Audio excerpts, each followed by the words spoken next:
ये देखिए, नमक स्वाद के अकॉर्डिंग कम ही डालें।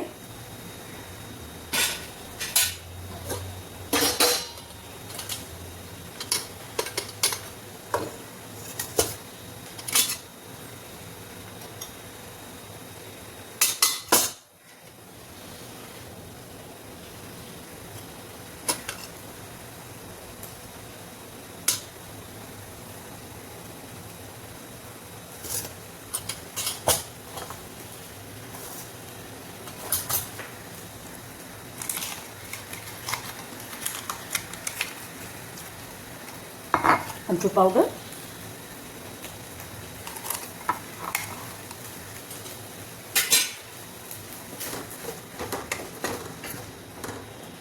इसको ऐड कर लेते हैं। ये चटपटा हमारा मसाला तैयार हो गया है। इसमें फिर मैं आपको बता दूं, अमचूर है, थोड़ी सी हल्दी है, काला नमक, सफ़ेद नमक है और थोड़ा सा चाट मसाला है। ये देखिए, और ये मसाला हमारा रेडी। ज़रा सा जीरा पाउडर। तो इस मसाले को हम साइड में रखते हैं और चलते हैं हम अपनी रेसिपी की ओर। तो ये देखिए दोस्तों, शाम के टाइम हम थोड़ा सा अंकुरित खाते हैं, या तो सवेरे कच्चा खा लेते हैं, और अगर सवेरे नहीं खाते किसी कारणवश, तो ये शाम के टाइम हम अंकुरित करके खाते हैं। ये मेरा है, चना है, मूंग है, मसूर है और थोड़ा सा कच्चा प्याज है और चटपटे से मसाले हैं। अमचूर है, नमक है, लाल मिर्च है और चाट मसाला है। अब इसको गैस को बंद कर देते हैं और इसको हम ढक के रख देते हैं। अब ये अभी बच्चे इकट्ठा हो जाएंगे, तब हम लोग इसको खाते हैं। ये आलू है, इसका अब थोड़ा छोला बनाएंगे। ये देखिए, बड़े वाले से हम इसको कसेंगे। अब आप कहोगे कि आपने छीला नहीं, तो मैं छीलती नहीं हूँ। मैंने आपको बताया है कि थोड़ा छिकला सहित खाने से शुगर में फ़ायदा रहता है।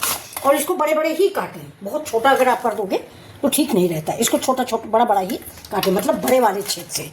तो ये देखिए, अब इसको हम 5-6 पानी से धुलेंगे, जिससे इसका स्टार्च निकल जाए। ये जितने लच्छे हैं, मैंने इतनी देर तक धुला है कि इनका सारा स्टार्च निकल गया। अब किसी सफ़ेद कपड़े पर हम डाल के, किसी भी कपड़े पर आप डाल दीजिए, थोड़ा पंखा के आगे रख देते हैं। इसको आप एयर फ्रायर में भी भून सकते हैं, ऐसे बहुत अच्छा पकाता है। दूर रहें थोड़ा सा। ये देखिए, अभी देखिए, पंखे के हवा में रख दिया था ये दाल। अब इसको हम थोड़ी थोड़ी डाल के फ्राई कर लेंगे।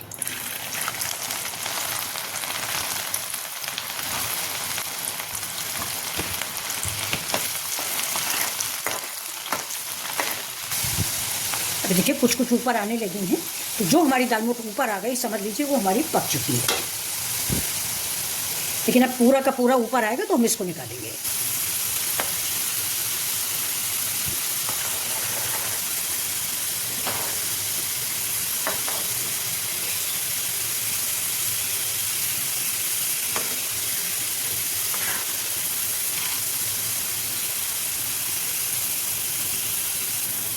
अब देखिए, ये देखिए, सारी दाल मेरी ऊपर आ गई है। देखिए,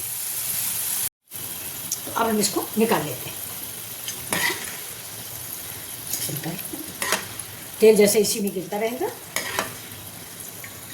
ये देखिए, अब हम इसको क्या करेंगे, ये हमने एक कटोरी ले ली है। ये देखिए, इसी के ऊपर हम इसको थोड़ी देर के लिए रख देंगे, जिससे इसका सारा तेल इसमें नहीं छूट जाएगा। अब गैस के तेल को हम फिर से गर्म कर लेंगे, क्योंकि थोड़ा ठंडा हो गया है। तेल गर्म रहे तभी डालें, नहीं तो दाल नीचे बैठ जाएगी।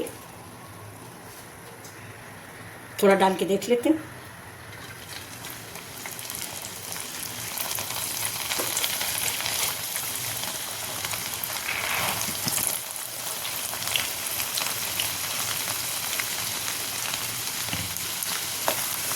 बहुत जल्दी बन जाती है दाल मोट, खाने में लाजवाब होती है। ये सवेरे मैंने दोस्तों इसको करीब 9 बजे भिगोया था। 5-4 घंटे भीगी है। भीगने में मैंने थोड़ा सा सोडा डाल दिया था, और सिर्फ ज़रा सा एक चुटकी सोडा, मीठा सोडा जिसको हम लोग बोलते हैं, वही डाल दिया था। इसके बाद इसको 4-5 पानी से धुल दिया, जिससे इसका सोडा साफ हो जाए। और बस थोड़ी देर पंखे के नीचे रख दिया। अब इस समय 6:30 बजे हैं, अब हम इसको बना रहे हैं।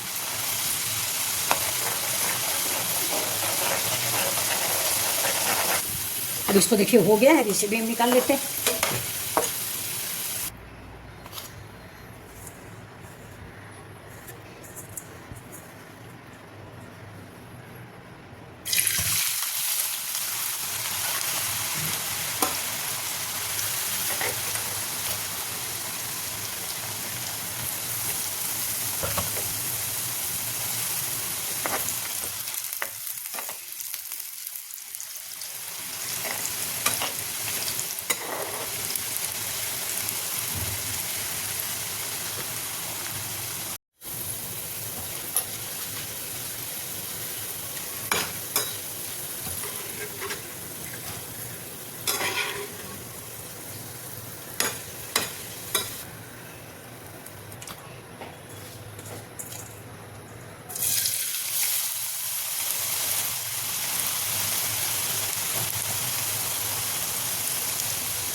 अब इन छोलों में अगर आप चाहें तो एक कटोरी में पानी ले लें, उसमें आधा चम्मच नमक डाल दें और ये जैसे ही ऊपर आने लगे, मतलब तैर के जैसे ही ऊपर आने लगे, उसमें 2-4 छींटे पानी के डाल दें, नमक वाले पानी के।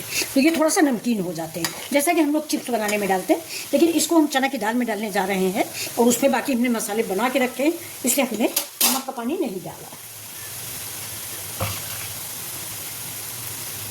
ये देखिए मेरी क्रिस्पी करारे बन के तैयार हुए, बहुत बढ़िया सा। छोला वैसे जितना मोटा होगा उतना ही अच्छा आएगा, मोटे वाले से मैंने बनाया, फिर भी देखिए ज़्यादा मोटा नहीं हुआ। तो इसको भी हम इस चना की दाल में डाल देते हैं।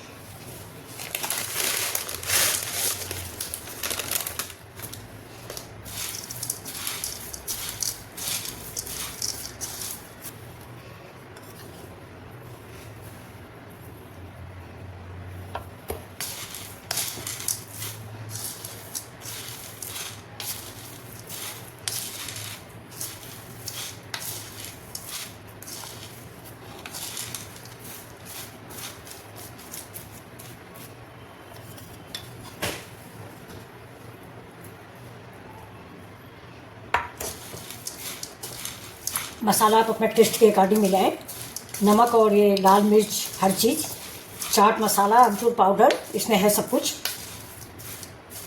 तो ये देखिए ये मेरी दाल मोठ रेडी हो गई।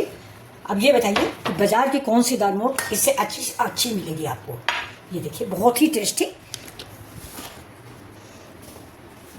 ना ज़्यादा मिर्च है ना ज़्यादा मसाला है, बिल्कुल बैलेंस दाल मोठ आपकी बनके तैयार हुई है। तो चलिए आप लोग भी बनाइए और प्लीज़ हमारे चैनल को सब्सक्राइब कीजिए। तो ये देखिए आज हमने बनाया है चने की दाल की दाल मोठ। तो ये छोला है, चने की दाल है और ये मेरा मसाला है। ये देखिए ये तुरंत गरम गरम में ही मिला दीजिए तो दाल मोठ में मिल जाता है। यह है तो बड़ी पुरानी रेसिपी, लेकिन लोगों को अभी भी बहुत पसंद है और मेरे घर में तो सबको बहुत ही पसंद है।